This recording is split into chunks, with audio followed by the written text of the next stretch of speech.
Have you seen the latest Checkers 6060 television advert? What's his name?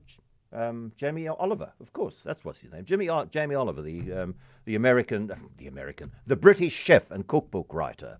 He is the driver, and he arrives at people's homes, and they are absolutely shocked to recognize Jamie Oliver, who is riding their 6060 delivery bike and delivering their food. It's quite a charming ad, I must say.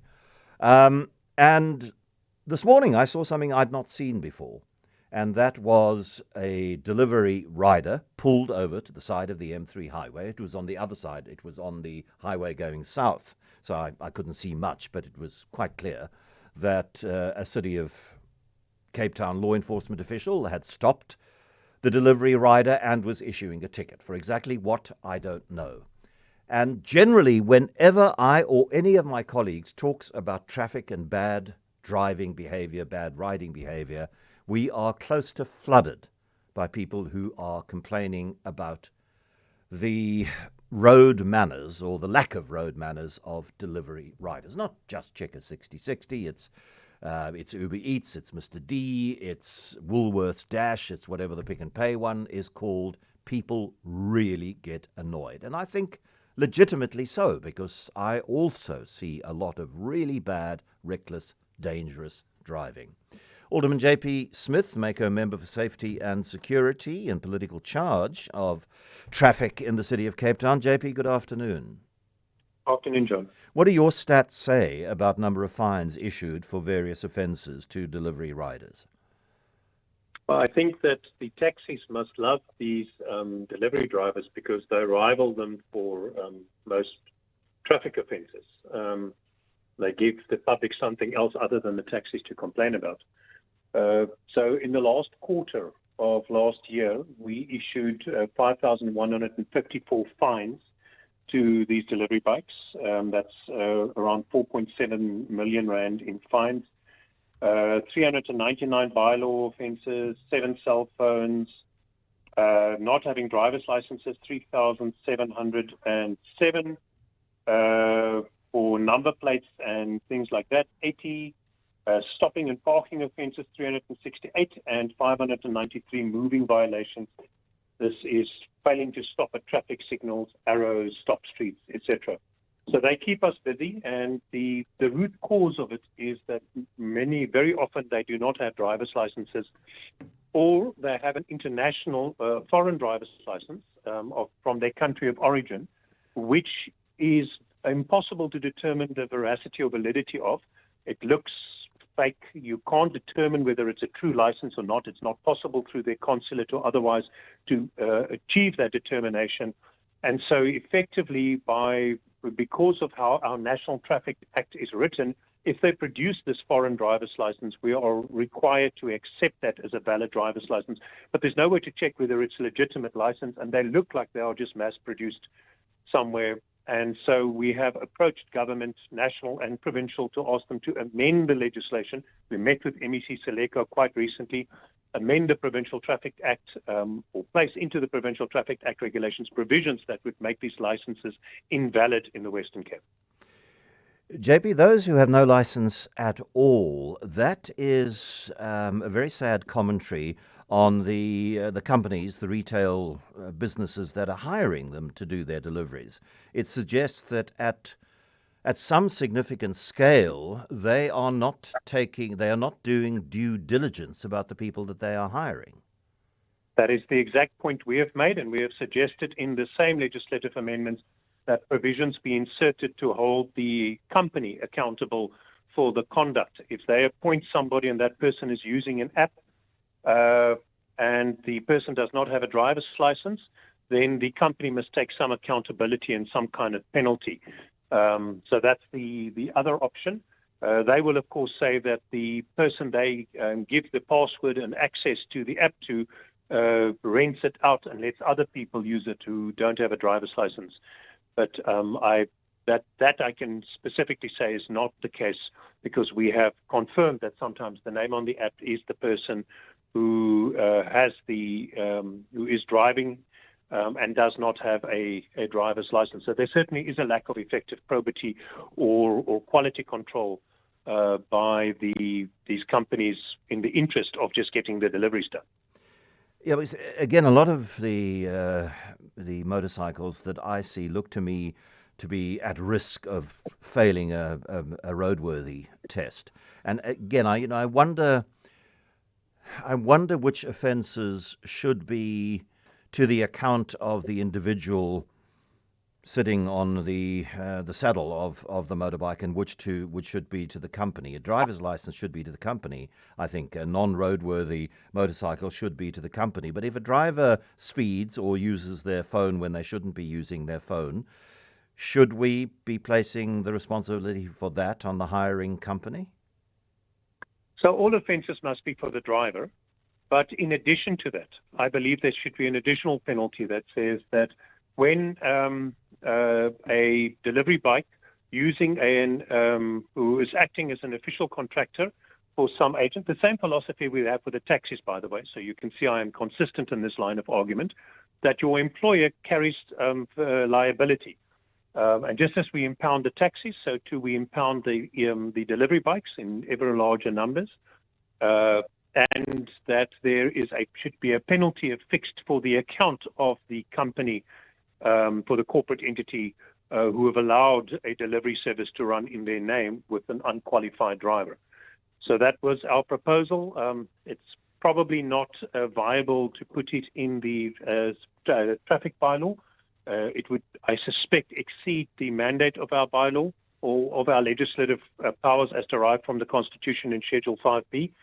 But I think it does properly belong in the Provincial Traffic Act regulations, and hopefully MEC Seleko will include it in there when those regulations are brought out soon.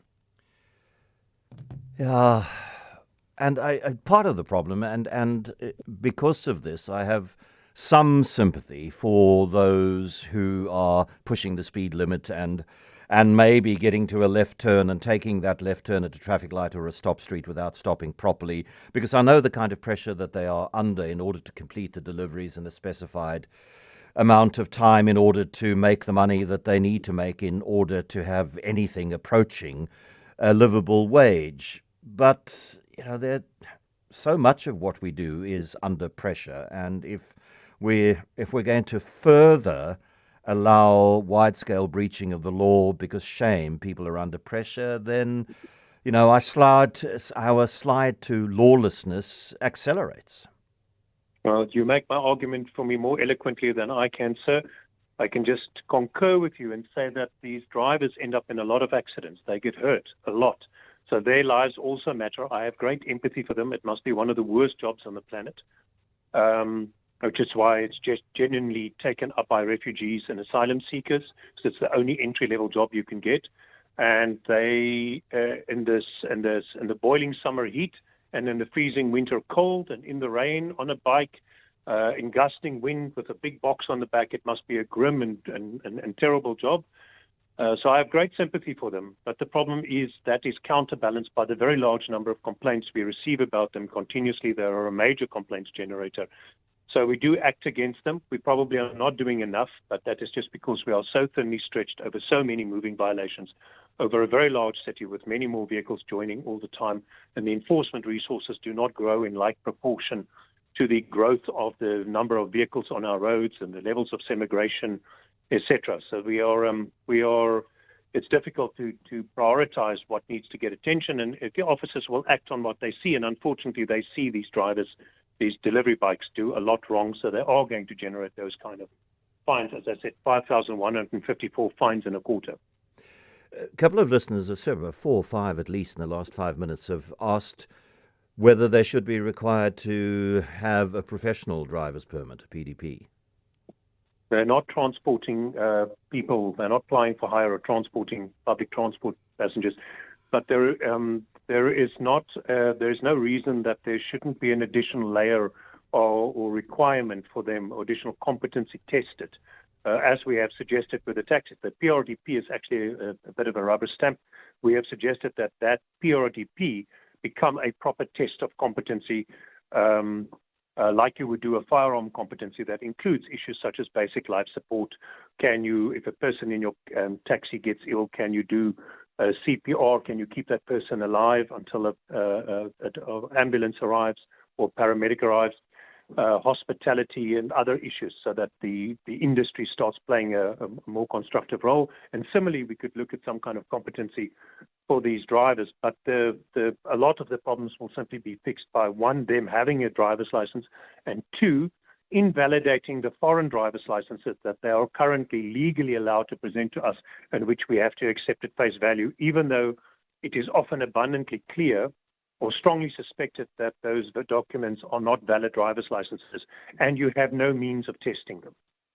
And then finally, it's not something that necessarily you should know about, but again, it's a question from listeners around accidents and insurance. I presume if they are not properly licensed, then there is, I don't know whether they are covered by insurance taken out in a sort of blanket way by their employers for all of the delivery riders who are working for that particular employer. I presume if they don't have a driver's license, then whatever insurance cover they might have will be invalidated. Do you know anything about insurance and the delivery riders?